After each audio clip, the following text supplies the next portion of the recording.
Na konferenciji za mediji, ktorú organizovalo Združenje produkovateľov švinjog s Rimu, jeho predsjedatelj Zlatan Đurić vyjavil, že neška zakončený interventný odkup za penješ, a za rovnu čeranku počinao od šedujuca vo vtorku.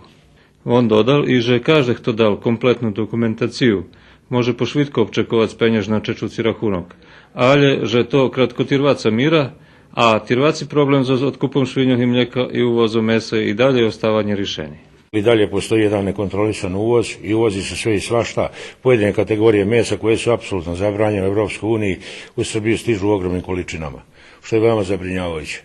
Ministerka poljoprivredi na Poljoprivrednom fakultetu vyjavila, že uvoz mlijeka i prerobkov z mlijeka bude zastanoveni, a domašnji zviški mlijeka budu prerabljani do mlijeka u prahu. Očekujem i nadalje dobru saradnju koja je ranije inače postojala između klaničara i naših odgajivača svinja i da će oni u narednom periodu imati dobre cene za naše tovljenike i da će poljoprivrednici biti zadovoljni, tako da ne očekujem više da će biti ovakvih problema kao što su bili sada u ovih nekoliko poslednjih meseci.